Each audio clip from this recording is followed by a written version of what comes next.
오해에 계신 여러분들을 축복 환영합니다.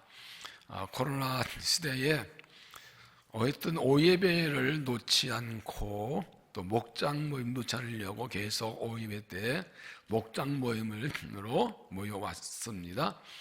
이제 위도가 되면서 목장 모임이 완료제 중심으로 해서 올 수 있기 때문에 목장 모임을 전환하고 오예배를 이제 본격적으로 하게 되었습니다. 하나님께서 우리에게 은혜 주시 힘을 주실 줄로 믿습니다.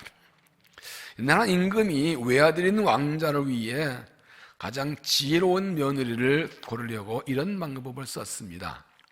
며느리감으로 지원한 처녀들을 궁전에 모으고 문제를 냅니다. 너에게 쌀 한 대씩을 주겠는데 이것만 가지고 한 달을 살다가 다시 이 자리에 모이거라. 임금의 억지 명령에 대부분의 처녀들이 중간에 포기하고 일부는 한 달 동안 미움을 먹으면서 견뎠습니다. 한 달 지나자 처녀들 모두 궁으로 돌아왔는데 바짝 말라 형편없었고 힘이 없어 인력거에 실려올 정도였습니다. 그런데 얼마 후에 아름답고 건강한 처녀 하나가 당당히 걸어 나오는데 뒤에 쌀을 가득 실은 꽃수레까지 거느리고 있었습니다. 처녀가 말합니다. 임금님, 내일 한 쌀 한 대로 떡을 만들어 팔았더니 쌀 2대가 되었습니다. 또 떡을만 팔았더니 더 잘 팔려서 남은 대로 잘 먹고 잘 자고 남아서 이제 쌀 한 달 구지를 바칩니다. 당연히 이 처녀가 왕자의 아내, 왕의 며느리가 되었겠지요. 지식도 있고 능력도 있고 경험도 있고 노력도 많이 하지만 지혜가 없어서 성공하지 못하는 사람들 많습니다. 말의 지혜가 없어서 말을 하는 것마다 네 가지가 없는 말만 해서 인정받지 못하고 사람이 마음을 얻지 못하고 저도 관계가 망가진 경우도 많습니다. 생각의 지혜가 없어서 이상한 생각만 자꾸 해가지고 이상한 방법으로 일을 진행해서 될 일도 안 되는 경우도 있습니다. 행동의 지혜가 없어서 꼭 안 될 일만 골라해서 망하는 사람도 있습니다. 여러분은 무엇이 없어서 무엇이 있으면 내 인생 행복할까 생각하시나요? 내가 무엇이 없어서 인생 행복이 못하면 생각하시나요? 지식, 열심, 능력, 재능, 경험, 물질 없어서요? 이런 게 다 있어도 지혜가 없으면 행복하지 못합니다. 지혜가 없으면 이런 것들을 제대로 쓸 줄 몰라서 인생이 복잡해집니다. 지혜가 있으면 이런 것 없어도 행복할 수가 있습니다. 잠언은 구약성의 시가서 중에 지혜 문제에 해당하는 것입니다. 시편이 하나님을 의지하고 찬양하라는 그런 내용을 말한다면 잠언은 하나님 백성이 삶의 시간의 내용을 구체적으로 알려줍니다. 그래서 지혜라는 말이 41번 쓰였는데 이 지혜는 일반적인 지혜를 넘어서 하나님 말씀, 하나님의 가르침, 하나님 인도, 더 나아가 하나님 자신을 의미합니다. 잠언의 저자는 주로 대부분 솔로몬이 대부분 썼습니다. 두 번째 다윗의 아들이지요. 왕이 될 때 하나님께 일처문전 드리고 무엇을 줄까 할 때 지혜를 구해서 가장 많은 지혜를 받았습니다. 열왕기하 3장 14절 보면 그는 3,000여 개의 잠언과 1,025개의 노래를 지었다고 합니다. 잠언의 주제가 무엇입니까? 오늘 보면 10절에 여호와를 경외하는 것이 지혜의 근본이요 거룩하신 자를 아는 것이 명철이니라. 하나님을 경외하는 것이 지혜이고 하나님을 아는 것이 명철이다. 그렇다면 자녀는 부모에게서 하나님 말씀을 배워야 되고 부모는 자녀에게 하나님 말씀을 가르쳐야 돼요. 그래서 하나님 말씀의 지혜를 받아야 되죠. 오늘 11절에 나 지혜로 말미암아 네 날이 많아질 것이요 네 생명의 해가 네게 더하리라. 내가 만약 지혜로우면 그 지혜가 네게 유익할 것이나 지혜가 있어야 장수하고 내게 유익하게 된다. 그러면 지혜가 무엇인가 하는 것을 먼저 말씀드립니다. 지혜라고 할 때 7가지 의미가 있습니다. 첫째는 인생이 무엇인지를 아는 것입니다. 이게 첫 번째입니다. 다시 말하면 인생 뭔지 알면서 인생을 어떻게 살 것인가 하는 것입니다. 여러분 운전하면서 신호가 한 번도 안 맞힌 적이 있나요? 저희 집에서 교회까지 4km 좀 넘는데 처음에는 신호등이 10개, 요즘은 10몇 개, 15개 늘어났어요. 차로 한 7개, 8개까지는 안 막히고 있습니다. 그런데 꼭 언젠가 막힙니다. 그러면 신호등이 빨간불이면서 파란불이면 가고, 이 운전자라는 것은 악셀만 빨리 가는 게 중요한 게 아니라 브레이크를 잘 밟는 것도 운전 잘하는 겁니다. 갈 때 가고 설 때 서고, 갈 때 서고 설 때 가면 사고 납니다. 제가 언제 새벽 기도 때 나오는데, 저 이번에 가오리 사거리에서 제 앞에 차 하나가 빨간불이 획 장안에서 가버리더라고요. 빨간불인데 뭐 저래? 좀 확연한 사거리가 그 차가 사고 났어. 거기도 또 빨간불이 나중에 부딪혀서 사고 났어. 시동은 지키려고 있는 거예요. 인생에 어떻게 뭔지 알아 어떻게 살지를 압니다. 인생은 해면 안 됩니다. 갈 때도 있고 설 때도 있고 좋은 일 안 좋은 일 다 있습니다. 기쁜 일 슬픈 일 있습니다. 성공할 때 실패할 때 있습니다. 이런 걸 다 받아들이고 인생 어떻게 살지 알아야 됩니다. 그런 인생 어떻게 살지 알아야 되면 더 중요한 것은 인생의 목적을 아는 것이 지혜입니다. 인생 왜 사는 건가? 그리스도인은 하나님이 왜 나를 이 땅에 보내셨나? 왜 나를 죄에서 구원하셨나? 왜 나에게 사명 주셨나? 이거를 아는 것입니다. 인생의 목적이 무엇입니까? 단 하나입니다. 하나님의 영광. 믿습니까? 너무 많이 들어가지고 아멘 하는데 감동을 없어요. 근데 이게 굉장히 기본이에요. 정말로 모든 삶에 내가 사업하든지 직장생활 하든지 자녀를 기든지 결혼생활 하든지 학업하든지 모든 일에 하나님을 높이겠다. 이게 핵심, 내 진정 중심이 돼야 돼요. 거기에서 어떻게 사는 게 만난 지혜가 나와요. 하나님과 어떻게 그때 하나님이 그런 사람에게 그 지혜를 주시는 거예요. 이것을 알고 사는 게 지혜로운 인생이죠. 두 번째는 지혜는 자신이 누구인지를 아는 것입니다. 내가 누군지 아는 것입니다. 저는 소크라테스는 아테네 파르테논 신전에 있는 인용에서 말했죠. 너 자신을 알라. 너 자신을 알라. 손님모부에도 지피지 백전백승 나를 알아야 돼. 나를 알고 남을 아는 것입니다. 그래서 나를 알아야 누군지를 알아야 인생을 지르게 살 수 있습니다. 인간은 어떤 존재입니까? 인간은 유한한 존재입니다. 피조물입니다. 인간은 완벽하고 완전하지 않습니다. 모든 것 전능한 존재도 영원히 할 수도 없습니다. 그러면 인생 유한한 것을 알아야 됩니다. 인간은 또한 죄인입니다. 날 때부터 죄인입니다. 사람은 죄를 지어서 죄인이 아니라 죄인이어서 죄를 지었습니다. 아담으로서 태어났기 때문에 사람이 스스로 선을 행할 수 없고 스스로 죄를 이길 수도 없습니다. 하나님의 자비와 용서와 십자가 은혜로만 죄를 이기고 승리하는 삶을 살 수 있습니다. 하나님께서 자신이 누군지를 분명히 알아야 인생을 지루하게 살 수 있습니다. 세 번째는 지혜는 선과 악을 분별하는 것입니다. 선과 악, 무엇이 옳고 그른지 분별하는 게 이게 지혜입니다. 선과 악을 분별하지 못하면 악한 길인데 옳다고 가고 선한 길인데 안 가고 죽을 길 살 길 모르고 달려들다 망합니다. 양심이 마비되면 선과 악, 의와 불의를 분별 못합니다. 조건을 옳고 그른 분별 못합니다. 그래서 선과 악, 옳고 그른 의와 불의를 정확히 판별할 수 있는 게 지혜입니다. 네 번째 지혜는 자신의 말과 행동과 삶을 판단하고 평가하는 것입니다. 자신의 말과 행동과 삶을 바르게 평가하고 판단하시는 것을 지혜라고 합니다.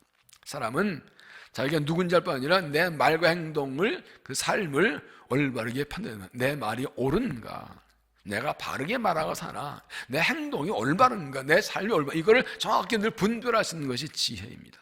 어떤 사람은 악한 일을 행하고도 잘못 깨닫지 못하고 그걸 자랑합니다. 요즘 세상은요, 거짓말하고 속여서 돈만 많이 벌면 최고야. 돈만 많이 최고야. 유능한 사람이래요. 말이 좋대요. 부끄러운 줄은 몰라요. 뭐 제가 예를 안 들어도 요즘 신문에 드라마가 하도 많이 나와가지고 드라마가 잘 되는 게 이상해요. 신문 자체가 드라마예요. 정치판자, 사회판자 자체가 별일이 다 일어나고 있는데 사람들이 이 분별을 못해요. 이런 사람들이 사회를 혼란하게 힘들게 합니다. 선과 악을 분별하고 내 자신의 말과 행동을 바르게 분별하시는 지혜가 필요합니다. 다섯째 지혜는 하나님의 뜻을 분별하는 겁니다. 하나님의 뜻, 이게 가장 필요한 겁니다. 하나님께서 만물의 창조주이시고 우주와 역사와 인생의 주관자이십니다. 모든 것 하나님의 뜻의 손에 있습니다. 저번 16절 말씀하셨죠? 사람이 마음으로 그렇게 계획할지라도 거기로 인도하신 여호와시니, 사람이 뭘 계획 다 해도 결국 하나님 뜻대로 되는 거예요. 그렇다면 그분의 뜻을 알아야 돼요. 우리가 가장 신경 쓰고 가장 힘써야 될 일이 하나님의 뜻을 분별하는 것입니다. 나를 향한 하나님의 뜻, 내 인생 하나님의 뜻, 내 가정을 향한, 내 자녀를 향한 하나님의 뜻, 주를 향한 이것을 알아야 그 뜻을 따라 바르게 살죠. 내가 아무리 열심히 똑똑하게 살아도 하나님의 뜻을 모르고 하나님과 거기 간다면 그건 소용없는 거예요. 인정받지 못해요. 하나님의 뜻을 모르고 이것이 옳것이니 하고 내 뜻을 살면 나중에 후회하면서 항상 하나님의 뜻을 분별하기 힘씁니다. 로마서 12절 말씀하죠. 하나님의 선하시고 온전하시고 기뻐하는 무엇인지 분별하라. 마태복음 16장 보면 베드로는 예수님께 신앙 고백을 합니다. 주는 그 사람이 하나님이다. 예수님이 기뻐하셔가지고 인자가 예상 올라가서 재산과 상과 장로들이 잡혀서 죽는다 하고 죽었다가 살 것이라. 근데 베드로가 뭐랍니까? 하나님, 예수님이 안 되면 막습니다. 예수님 뭐라고 했어요? 나 사탄아, 내게 물러가라. 너는 사람을 생각하고 하나님을 생각하지 않는다. 베드로는 예수님의 제자냐 하나님의 뜻을 몰랐어요. 하나님 예수님 이 땅에 오셔서 죄 없은 인간의 죄를 십자가 죽으시고 부활하심으로 구역서 역사인 건 모르고 예수님 왕 될 것인데 예수님 죽으시면 우리는 뭐예요? 하고 가로막았던 것입니다. 하나님의 뜻을 몰랐기 때문에 열심을 내고 따라갔는데 오히려 주의를 가로막는 방해자가 되었습니다. 너는 나를 걸려 넘어오지 않는 자로다.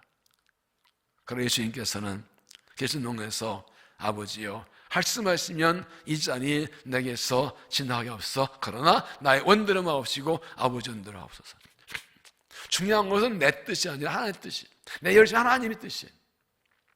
아무리 열심히 내고 내가 똑똑하고 그래도 하나님의 뜻과 안 맞으면 그건 하나님을 가로막는 게 되고, 부족하고 미련해도 하나님의 뜻에 따라 하나님이 일하시는 것. 가장 우리가 기도와 말씀 가운데 힘쓸 것이 하나님의 뜻을 분별하는 것입니다. 그럴 때 우리를 통해 하나님의 뜻이 이루어 영광을 받으십니다. 여섯째는 지혜는 사탄의 유혹과 공격을 분별하는 것입니다. 사탄의 간사한 계략을 분별합니다. 우리 하나님의 뜻을 알고 옳고 분별하고 옳은 길, 주의 길로 가려 할 때 사탄의 공격과 유혹이 있습니다. 간사한 계략으로 우리를 속이고 넘어뜨리려 별짓을 당합니다. 지혜가 없고 분별이 없어서 열심히 있는데 분별이 없어가지고 이 사탄 관계에 빠져서 넘어진 사람들이 참 많습니다. 예수님께서 베드로에게 사탄을 물러가라는 것은 사탄이 베드로의 야망을 이용해서 예수님의 가슴을 가로막았다는 거예요. 베드로는 사탄의 관계에 넘어간 거예요.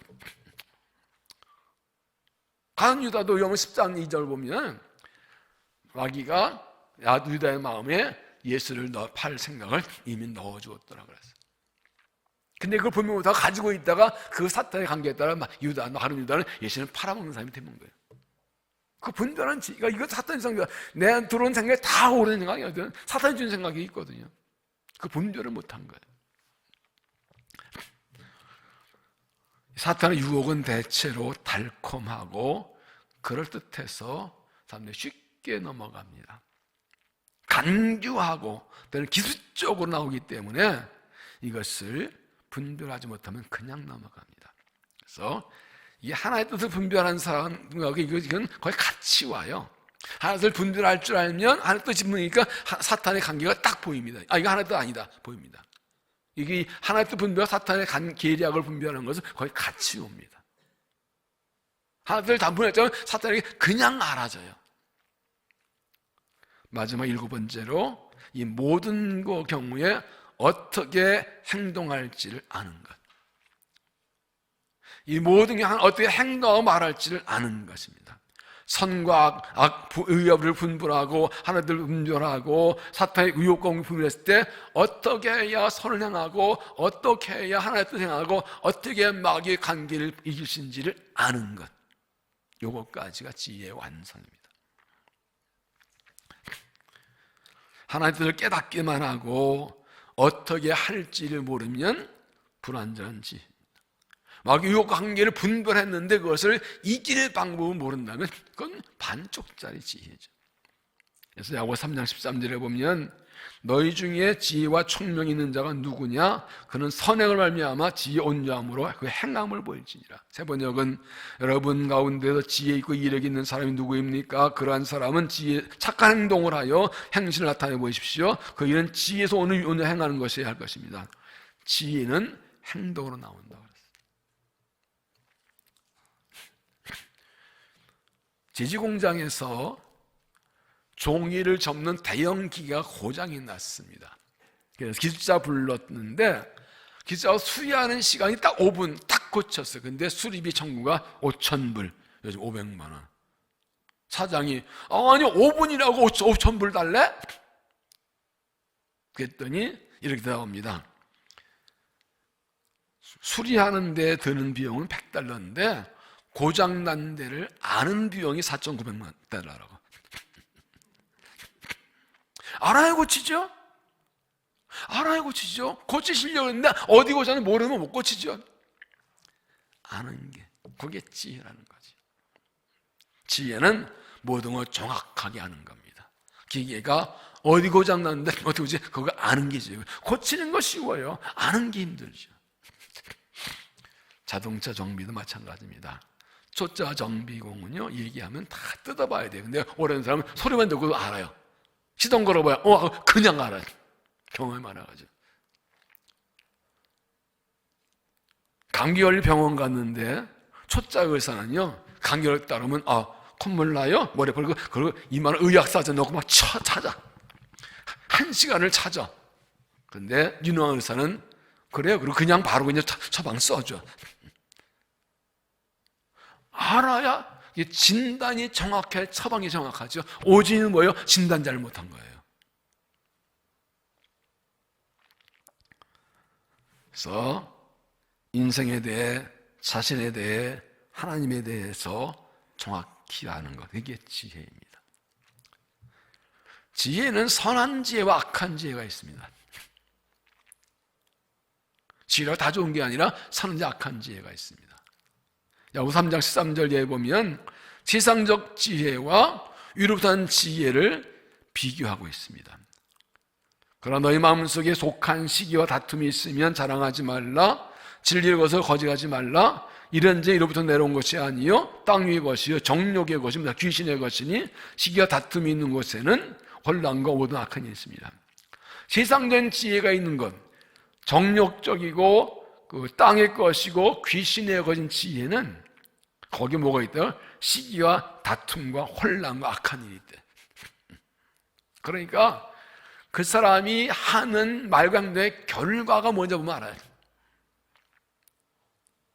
사람의 마음이 욕심에 가득하기 때문에 악한 지혜를 따라가면 다툼과 싸움이 일어나요. 그 사람이 똑똑한데 그 사람 방법대로 하면 항상 다툼과 싸움, 시기 일투가 일어나요. 그 사람의 마음속에 그래서 그게 마귀가 주는 악한 땅의 것, 정욕 좀 마귀적인 지혜를 가져서 그래. 그거 하는 방법은 다 이 결과가 잘 똑똑해 보이는데 그 방법대로 하면 항상 다툼과 싸움만 일어나요. 하나님과 싸움과 다툼과 시기일투만 일으켜요. 이건 마귀가 주는 정욕적인 악한 지혜. 그러면 하나님이신 지혜는 어떻습니까? 17절에 오직 이로부터 난 지혜는 첫째 성결하고 다음에 화평하고 관용하고 양순하며 긍휼과 선한 열매가 편견님과 거짓 없나니 화평하는 자들은 화평을 심어 의미를 거두니라. 이러한 지혜는 성결하고 화평하고 관용하고 양긍휼과 자비가 평하고 거짓과 평이 없는데 결국에 중요한 것이 뭔가? 화평으로 심어 의에 이르는 방법이 화평이에요. 선한 지혜 가진 사람들은 모든 일을 화평의 방법으로 해요. 옳은 일을 하기 위해서 다투고 싸워서 일을 정치하는 것이 아니라 화목의 방법을 일을 한다. 결과는 의의 열매. 그러니까 그 사람이 하는 방법과 결과를 보면 알아요. 미련해 보여도 늦어 보여도 화목한 방법으로 하고 결과가 그러면 의의 열매. 이게 하나님 주신 선한 지혜라는 거예요. 일하는 방법이 경쟁과 다툼이 아니라 화평과 협력과 일치로 가는 것. 오늘 우리에게 필요한 것은 위로부터 오는 선한 지혜. 세상이 주는 그런 악한 지혜는 거부하고 하나님 주신 선한 지혜를 그러려면 내 마음속에 욕심이 없어야 돼. 마귀적인 지혜는 정욕적이라고 그랬거든요. 욕심이 없어야 돼. 사람이요, 마귀하고 일전했죠? 욕심 잉태한 즉 죄를 낳고 죄가 장성한 즉 사망난다. 쉽게 풀면 이거예요. 욕심이 있으면 무리하게 되고 무리하면 망한다 그 말이에요. 다 욕심이 있으면요 무리해요. 겉으로 하는데 속으로 내가 사심이 있어. 내가 요거 얻어내야지. 내가 유익받아야 내가 돈 벌어야 내가 출세해야지. 이런 욕심이 있으면요 무리하게 돼요. 그러다 죄를 지어요. 무리하고 꼭 실패하고 그럼 망한다. 욕심이 있으면 나 생각하는 지혜는 다 악한 지혜. 어떻게 남을 넘어뜨리고 무너뜨리고 쓰러뜨리고 속이고 그것만 머리 팍팍 돌아가요. 그러나 욕심이 없으면 선한 방법이 자꾸 생각이 나. 난 드라마를 잘 안 보지만 가끔가다 이제 유명한 사극 같은 거 가끔 볼 때 있는데 사극 볼 때도 그렇고요. 그 작가들이 대단하다 봐요. 사람을 이렇게 교묘하게 심리하고 속이고 뒤숭치고 이렇게 해서 사람을 속여내고 막 죽이고 참 이거 보면 너무 머리가 이 IQ가 430 되는 것 같아. 난 조작게라도 그런 생각 못해. 들어봐 저 방법으로 하면 되겠다 생각하는데 돌아서면 잊어버려. 나한테 안 맞아 그건. 그런데 사람들이 요즘 이런 악한 지혜가 너무 발달돼 있어. 머리 되게 좋아. 그런데 뭐 선한 일을 하자 그러면 머리가 안 돌아가지고 뭐 좋은 일을 하자고 뭐 해야자 그러면 머리가 허해가지고 말을 못 해. 생각이 나야지. 욕심이 있으니까. 바울은 말하죠. 악한데 밀어나고 선한데 지롭기를 원하노라. 로마서 말씀하죠. 너희가 선한데 악에 대해서 밀어나고 선에 대해서 지롭기 원하노라. 아무도 아멘을 안 하는데 다 악한데 지혜로우려고 하나 보지?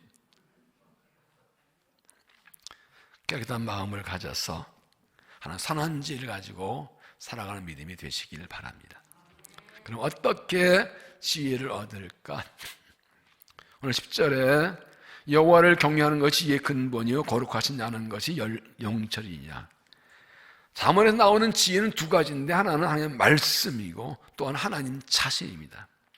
그리고 하나님은 말씀 자체시잖아요. 그러므로 하나님을 경외하고 말씀을 가까이 할 뜻이었습니다. 그래서 첫째는 여호와를 경외하는 것. 여호와를 경외할 지식의 증문.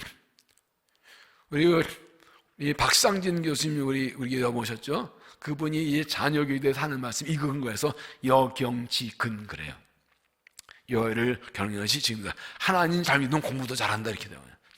그 책이 나왔어요. 여경지근이라고. 이 자녀들이 하나님을 경외 믿음 가지면 선한 동기 유발이 되어가지고 자기 주도학습을 하는 거예요. 이 방법이 쫙 나와 있어요. 하나님을 두려워 하나님 잘 믿는 게 하나님을 두려움을 믿는 게 이게 지혜의 근본. 하나님을 높이고 하나님 두려워하고 하나님 의지하고 살아갈 때 하나님께서 지혜를 주시는 거예요. 두 번째 거룩하신 자를 알아야 된다. 거룩한 자는 것이 명철이다. 하나님을 경외할 뿐 아니라 하나님 누군지 알아야 돼. 거룩한 자를 아는 겁니다. 여러분 성경에서 말하는 안다는 말은 학습의 지혜가 아니라 경험의 지식입니다. 히브리서에서 경험을 야다라고 하는 야다라는 건 경험적인 지식이에요. 책으로 아니라 내가 실제 경험해서 하는 거다. 하나님을 아는 것, 하나님을 경험하면 거기서 지혜가 나와요. 하나님을 만나면 거기서 지혜가 나와요. 하나님의 성품을 알고 하나님의 마음을 알고 하나님의 뜻을 알면 어떻게 살지가 다 나오게 됐어요. 하나님 무엇을 원하는지 알기 때문에 그렇죠. 그래서 호세아 6장 3절에는 그럼 우리가 여호와를 알자 힘써 여호와를 알자. 여러분 다시 보세요. 그럼 우리가 여호와를 알자. 힘써 여호와를 알자. 힘써라는 두 글자에 힘이 있습니다. 여러분은 하나님을 알기를 얼마나 힘쓰고 있습니까? 내일의 삶에서 하나님의 뜻을 알기를, 하나님의 성품을 알기를, 하나님의 마음을 알기를 얼마나 했습니까? 어떻게 이 사업이 잘 되지? 어떻게 돈을 많이 벌, 어떻게 아이를 잘 지? 여기엔 알려고 별 노력을 많이 하는데 하나님 알기를 얼마나 힘쓰고 있냐고. 하나님이 내 인생 주인이시고 역사의 주인인데 그분을 알아야지 내 복을 받을 거야. 힘써. 그게 신앙이에요. 신앙은요 진정성이거든요. 진심. 마음을 다하여 너 하나님을 사랑하고 내 마음으로 내 주의 말씀을 지키고 그 말씀 내 마음판에 새기고. 이건 진정성의 문제예요. 내가 하나님을 경외하고 하나님을 사랑하면 그분을 알기 힘쓰는 거예요. 어떤 사람 사랑하면 자꾸 만나고 싶고 물어보잖아요. 살살 물어보잖아요. 왜? 그 사람을 많이 아는 만큼 사랑하거든요. 그러면 하나님을 사랑한다는 하나님을 안다는 거 알기 힘쓰는 거예요. 하나님을 알기 힘쓸 만큼 지혜가 생깁니다. 가끔 자주 말씀을 드리지만 우리의 믿음의 어른들은 뭐 초등학교에만 나오고 산고 살고 그래도 엄청난 지혜로 살고 자녀들을 가르쳤어요. 왜요? 하나 알기 힘쓰고 말씀과 기도를 쓰니까 이 세상 지식은 짧아도 그렇게 사는 거 아니야. 하나님 뜻 살아야지. 제대로 가르쳤다고요. 여러분은 어떻습니까? 여러분 아들들에게 이 하나님 뜻 사는 거 얼마나 정확하게 가르칩니까? 알아야 가르치죠. 내가 먼저 하나님을 경외하는 마음과 하나님을 사랑해서 하나님 알기 힘쓰는 여호와를 그 믿음이 있을 때 하나님 마음이 알아지고 지혜가 알고 약간 어떻게 사는 게 하는 뜻이다 알고 그 길로 가는 거거든요. 오르나 저나 치우치지 않고. 여기서 1절 말씀하죠. 이 율법을 내 입에서 떠나지 말게 하고 그 말씀을 주여로 묵상하며 그 말씀 지켜 행하면 오르나 저나 치우치지 말고 그러면 내 길이 평탄하고 내가 형통하리라. 말씀, 나 성경 1독에서 5독에서 그게 중요한 게 아니라 그것도 해야 되지만 그 하나님을 알기 힘쓴 마음으로 성경 읽고 하나님 알기 힘쓴 마음으로 기도하고 하나님을 애쓰고 묵상하고 이게 하나님 뜻이야 하고 그거 따라가면 되는 거예요. 하나님을 아는 게 명철이라면 하나님 알기 힘쓴 것보다 더 중요한 건 없어요. 코로나 팬데믹으로 온 세상이 다 흔들려버리고 일상이 흔들려버리고 경제가 무너지고 생각이고 오늘 주보에도 썼습니다만 사람들이 가장 두려워하는 것이 혼자 있는 거라고요. 이 코로나 팬데믹 때문에 방지심으로 4명 이상 멀리 말라 술집 가지 말았는데도 사람들이 막 술집 들어가 문 잠가놓고 밤새도 놀고 이거 왜 이래? 사람들이 누군가 못 만나면 불안한 거예요. 우리들끼리 다시 만나기가 얼마나 좋아요. 이게 함께 보면서 많이 힘들었잖아요. 그런데 왜 하나님께서 이렇게 해서 좀 만나지 못하게 자꾸 막아놓으셨어요? 하나님의 뜻이라면 뭔 뜻일까? 오늘 주보에 쓴 거 보니까 하나님께서 야 나하고 좀 만나자. 나하고 좀 너 혼자 있으면서 나 앞에 좀 혼자 살아. 너무 우리는 사람 만나기라는데 바빠가지고 하나님 혼자 있으면 하나님 앞에 서는 게 너무 많이 부족한 거 아니에요? 하나님을 알아야 되는데 그러면 혼자 있는 게 두려운 것이 아니라 하나님 없이 있는 게 두려운 거예요. 하나님의 뜻을 모르는 게 하나님을 모르는 게 두려운 거예요. 힘써 여호와를 알자. 다시 한번 이 위드 코로나 시대에 하나님께서 회복과 부흥을 주실 것인데 그때 쓰임 받기 위해서 하나님께 힘써 애쓰는 하나님을 더 많이 알아가는 믿음이 되시기 바랍니다. 금요일에 대해 말씀드렸는데 하나님께서 부흥을 주실 때에 나 그 자리에 있었다라고 고백할 수 있어야 되죠. 그때 내가 거기 있었다. 그때 내가 헌신받았다. 그게 나여야죠. 내가 그때 부흥을 위해 힘쓰라고 그랬는데 부흥을 준대 그때 너 어디 있어? 뭐 했니라고 하면 뭐라고 할까요? 거룩하신 자를 아는 것이 명철이라 여호와를 알자 힘써 여호와를 알자. 세 번째는 지혜 얻으려면 능력이 있어야 합니다. 선과 악을 분별하고 하늘을 분별하고 마귀의 관계를 파악해서 그것을 행하고 물리친 능력이 없으면 소용없습니다. 고린도서 4장 19절에 주께서 허락하시면 내가 너에게 속히 가서 교만한 자들의 말이 아니라 오직 그의 능력을 알아보겠으니 하나님 나라는 말에 있지 아니하고 오직 능력이 있느냐. 말로 하는 게 아니라 능력을 하는 거라고. 하는 사람에게는 능력이 있어야 된다. 그 능력을 구해야 됩니다. 능력은 어떻게 얻습니까? 성령의 능력은 기도로 얻습니다. 기도의 사람이 되어야 합니다. 지금은 기도할 때입니다. 지금은 기도에 힘쓸 때입니다. 인생 살다 보면, 신앙 살다 보면요, 다 때가 있고 시기가 있어요. 고난 환난에 몰려서 그냥 매달려서 막 기도할 수 없는 때도 있고, 갑자기 하나님께서 기도하게 하셔가지고 몰아쳐서 기도하시는 그런 시기가 있는데, 그런 때가 항상 있잖아요. 1년에 일정에 한 번, 두 번밖에 없을 때도 있어요. 그런데 그때 집중해 기도하고 은혜를 구하면 그 때문에 평생을 살아간 경우가 많아요. 다 때가 있어요. 개인적으로, 교회적으로 시기가 있어요. 저도 우리 평생 예수를 믿고 40년 목회해 오는데 몇 군데가 있어요. 그때 정말 너무 힘들어서 몰아쳐서 몸부림쳐 기도할 때 있고, 하나님 기도해서 그냥 집중해 기도하고 있는 상태인데 그때 받은 은혜로 간 사람 때가 있어요. 근데 똑같은 때인데 그것을 모르고 놓치고 소홀한 사람들은 거기에 또다시 온다고 보장 못해요. 기회는 한 번뿐이에요. 하나님 은혜 주시려고 기도하기에 몰아붙이시든지, 하나님 따는 고난 때문에 매달리게 되든지 다 거기 하나님의 뜻이 있어요. 기도에 힘써야 돼요. 지금은 기도할 때입니다. 어떤 해줄지 모르지만 지금은 기도할 때입니다. 오늘 아침 대전 금식하며 기도하고 매달려 기도할 때입니다. 지금 때가 급해요. 여러분, 지금 이제 코로나 팬데믹이 좀 이제 위도가로 돌아오고 이제 내년은 좀 모두 회복될 그런 기미가 보이고 기대하는데, 교회도 마찬가지입니다. 내년 1년이 굉장히 중요합니다.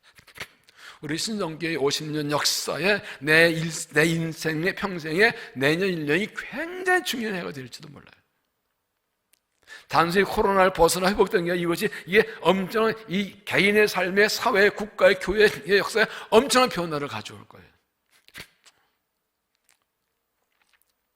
사실은 그동안 오예배 때 목장 예배로 모여서 했는데, 오늘 목장 모임도 아니고 그냥 오예배인데 누가 얼마 나올까 조금 생각을 좀 했댔어요. 그래서 오늘 나오신 분들이 귀해요. 이 말씀 들으려고 나오신 거니까. 기도해야 성령의 능력을 받습니다. 그런데 어째 하나의 능력은 뭘까? 고린도서 1장 24절에 이렇게 말씀하지요. 오직 부르심을 받은 자들에게는 유대인이나 헬라인이나 그리스도는 하나님의 능력이 하나님의 지혜라. 그리스도가 지혜와 능력이래요. 그리스도가 지혜와 능력이다. 이게 뭔가요? 앞에 뭔 말씀 나오냐면, 유대인들은 능력을 구하고 헬라인은 지혜를 구하는데, 십자가는 유대인에게는 거리끼는 것이고 헬라인에게는 미련한 것이라고 했어요. 이게 왜 그런가요? 유대는 능력이 있어야 하나님의 사람이었는데, 예수님은 그냥 무기력에 죄 없는데 무기력에 잡혀 죽었어요. 헬라인은 지혜를 하는데 예수님은 죄가 없는데도 나 죄 없다고 따지지 못하고 그냥 잡혀 죽었어요. 이건 미련한 거예요. 유대 헬라의 십자가는 저 멍청한 거예요. 무력한 거예요. 그런데 십자가에 달린 그리스도, 십자가의 도가, 그리스도가 하나님의 능력이고 하나님의 지혜예요. 이게 뭘 말합니까? 죄 없지만 잡혀 당하는 것. 힘이 있지만 잡혀 죽는 것. 죄 없지만 끌려가는 것. 이건 이유가 안 되잖아요. 왜요? 무엇 때문에요? 사랑 때문에. 나를 사랑하여서 구원하시려고 죄 없는 예수 하나님의 아들이 죄인처럼 누명 쓰고 잡혀 죽으셨어요. 전능한 하나님의 아들이 힘 안 쓰고 잡혀 죽어요. 누구 때문에? 나 때문에. 우리가 하나님 방법으로 사는 거 삶을 못 끼는 거예요. 왜 억울하게 당해? 왜 힘없이 당해? 힘이 있는데? 네, 그게 하나님 방법, 하나님의 지혜 능력이래요. 창것이라는 영화의 주인공 짐 엘리엇 선교사, 에콰도르의 아우다니 부족에게, 지금 우리에서는 백인성 목사가 거기 선교사가 있죠. 25살에 5명 친구가 기도하고 준비하고 병비 타고 거기 들어갑니다. 총 가져갔어요. 그런데 이 부족들이 와서 막 창으로 찌르니까 총 들고 총 안 쏘고 창에 찔려 죽었어요. 선교도 못 해보고. 이게 뭐예요? 왜 총 들고 안 쏴요? 나 죽이려 달렸는데? 그 영화에 보면 이런 장면 나와요. 그 이 엘리야 선교사가 이제 내일 비행기 타고 거기 들어갔는데 아들이 꼬막 아빠 거기 가면 그 사람들이 막 죽이려고 할 텐데 총 쏠 거지? 총 쏠 거야? 아니, 총 안 쏘면 죽잖아. 안 쏠 거야. 왜? 아빠는 예수 믿으니까 죽어도 천국 가지만 그 사람들은 예수 안 믿으니까 죽으면 천국 못 가잖아.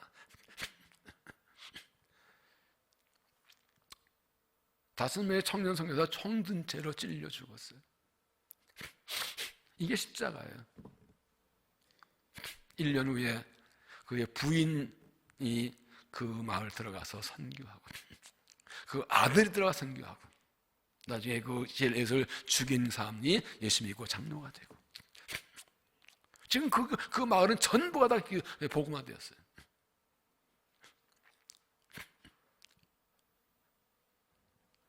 엘리야서 말해요. 영원한 것을 얻기 위해 영원하지 않은 것을 버리는 사람은 어리석은 사람이 아니다. 네? 영원한 것을 얻기 위해 영원하지 않은 걸 버리는 것은 어리석은 것이 아니다. 이게 하나님의 능력이에요. 힘이 더 싸워 이긴 능력이 아니라 십자가 방법으로. 십자가는 죽음이 아니라 부활이에요. 부활까지. 죽었는데 살아나고 희생했는데 열매가 맺히는 거예요. 이런 십자가 부활의 능력으로 십자가가 내 능력과 지혜가 되어서 하나님 방법으로 살아가서 승리하는 삶이 되시기를 바랍니다. 내 인생을 돌아보면 어떤 생각이 드십니까? 무엇이 부족했다고 생각하십니까? 다 좋은데 지혜가 부족하지는 않나요? 지혜가 있었다면 달라지지 않았을까요? 말의 지혜, 행동의 지혜, 생각의 지혜. 하나님 아는 지혜가 제일 중요합니다. 지혜가 뭐냐? 이거 다시 한번 말씀드리면 인생은 무엇인지 아는 것, 둘째는 자신 누구신지 아는 것, 셋째 선거를 분별하시는 것, 넷째 자신의 말과 행동과 삶을 바르게 판단하는 것, 다섯째 하나님의 뜻을 분별하는 것, 여섯째 사탄의 공격을 분별하는 것, 일곱째 모든 걸 행할 수 있는 방법하는 것. 지혜는 선한 지혜, 악한 지혜가 있습니다. 세상에 주는 악한 지혜를 따라가면 다투고 싸우기만 하고 선한 지혜를 받으면 화평하고 의열매를 맺습니다. 어떻게 지혜를 받는다고요? 여호와를 경외하는 것이 지혜의 근본이요 그렇지 않은 것이 명철이니라. 하나님을 경외하고 하나님을 알김쓸 때 지혜를 주시고 능력을 주십니다. 지금이야말로 정말 선한 지혜가 필요한데, 선한 지혜가 있는 사람들이 필요한데 하나님이 그 사람 통해서 세상을 바꾸시는 겁니다. 하나님을 경외하고 하나님을 알기 힘쓰는 사람, 하나님 선한 지혜 있는 그 사람들도 하나님 일하시는 것입니다. 이런 지혜를 가지고 인생을 바르게 살고 죄를 이기고 뿌리를 이기고 하나님 뜻을 알고 사탄을 이기고 하나님 뜻을 따라 행해서 믿음으로 승리하고 복된 삶을 살 하나님 기쁘시가 쓰임받는 일꾼들 되시기를 주의 이름으로 축원합니다. 기도하겠습니다. 하나님, 부족하고 연약하고 미련한 우리를 택하셔서 하나님의 자녀 삼으시고 주의 일꾼 삼으시는 것을 감사합니다. 세상이 하도 악하고 혼란해서 어디로 가야 할지 모를 때가 많습니다. 우리 자녀 연약과 미련해서 무엇을 어떻게 해야 할지 모릅니다. 세상이 하도 급하게 빠르게 변화해서 참 혼란스럽습니다. 그러나 하나님께서 우리에게 지혜를 주신다 약속하시니 감사합니다. 여호와를 경외하는 것이 지혜의 근본이고 그러지 않으면 아는 것이 명철이라고 알려주셨습니다. 하나님을 경외하며 은혜를 간구합니다. 선한 지혜를 허락하여 주옵소서. 그걸 하나님을 알기 힘씁니다. 하나님 마음과 뜻을 가르쳐 주시옵소서. 그리하여 악한 유혹을 물리치고 사탄한 것 물리치고 부르심을 따라 우리의 인생을 올바르게 살아가며 하나님 뜻을 향하며 주를 기쁘게 하는 삶 될 수 있도록 은혜를 도하여 주시옵소서. 지혜를 주시고 우리를 사용하셔서 영광받아 주시옵소서. 예수님 이름으로 기도하옵나이다. 아멘.